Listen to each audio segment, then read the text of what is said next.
Among the many ironies of the religion of Islam is the fact that you can read Muslim sources to Muslims and get called an Islamophobe. Now, I don't buy into the word Islamophobe for a second.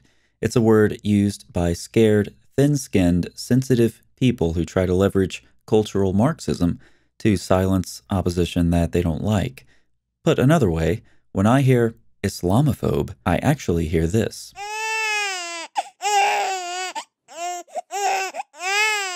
But back to the irony. Read Islam sources to Muslims, get called an Islamophobe. Let's look at perhaps the most obvious example. Many Muslims criticize Islamophobes for saying that 50-something-year-old Muhammad married a 6-year-old girl and, of course, consummated the marriage with her when she was 9. Let's add another Islamophobic fun fact to the mix. In addition to her very young age, Muhammad's child bride is repeatedly described as a young, immature girl in the Hadith. Some Muslims dislike these Islamophobic fun facts found in Islamophobic Islamic sources and make two responses. Dude, that was way back then. Everyone was doing it, so why should the best example for all time have done anything differently, Islamophobe? To this, one could simply respond, because Muhammad was supposed to be the best example for all time, including now, when the overwhelming majority of civilized people condemn intimate relationships between young girls and wrinkly old men. This leads us to a second response: science. Muhammad totally didn't actually do that to young Aisha, you Islamophobe.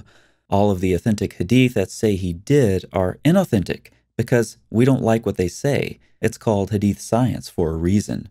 Also, this is not ad hoc at all. Embarrassment averted. Problem solved. The humiliation brought about by Muhammad's lack of discretion is brought to an end.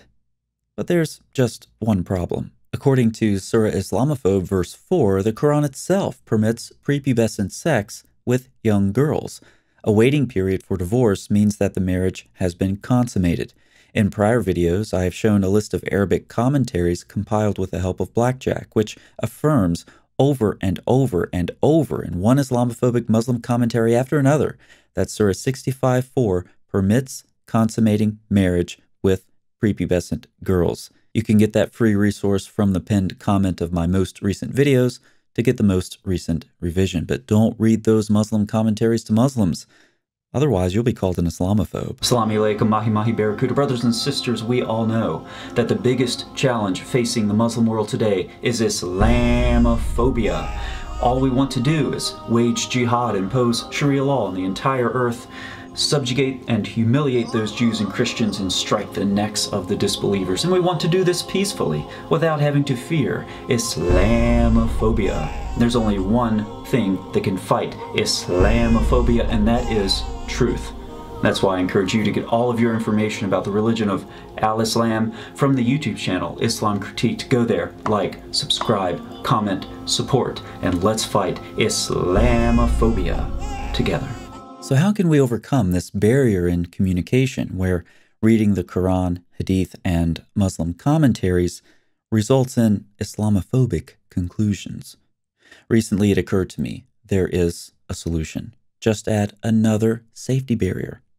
Let's return to the topic of an old man and a very, very young girl with extra safety measures in place. I'm not going to read the Quran myself. I also won't read the Hadith. I also won't read the classical commentaries, lest I be led to an Islamophobic conclusion. Rather, I'll read what modern Muslim scholars say about earlier Muslim scholars who are commenting on earlier Muslim sources. Now we have a safe space to re-examine the Quran. Back to Surah Islamophobe, verse 4, which gives the requirements for divorcing women who have not yet menstruated. Keep in mind that according to verse 5, this is the command of Allah. The study Quran reads, "It is reported that the companion, Ubay ibn Ka'b, said to the Prophet, 'People say there are women regarding whom nothing was mentioned in the Quran, the young and those who are pregnant.' Then this verse was revealed, citing Ibn Kathir, Al-Qurtubi, and Al-Wahidi as the three courses, referring to Surah 2, for women who no longer menstruate or who have not yet begun to menstruate cannot be determined, they are to wait 3 months until the divorce is complete. Let's look at this quote again with emphasis added. In spite of the additional safety precautions provided by the study Quran to help guard against Islamophobia, we are led to the same Islamophobic conclusion. The Quran is talking about divorcing young girls who have not yet begun to menstruate, with whom the marriage has been consummated. Is this verse talking specifically about girls who have a medical condition, as Muslim apologists so creatively suggest? No, it's talking about girls who are too young. That's why it says young. See it? Young. Young, young, young. Young girls who have not yet begun to menstruate. Muhammad's embarrassing actions with Aisha are therefore both approved of and overshadowed, since far from being a product of its time, prepubescent sexual intercourse is permitted by Allah Himself. This raises the problem of prepubescent sexual intercourse in Islam to a whole new level. Or perhaps Allah, like Muhammad, was just a product of his time, allowing Muslim men to do what was supposedly normal to young girls. I normally don't like to repeat myself in these videos. It makes them longer, and you can go back and watch it again if you want.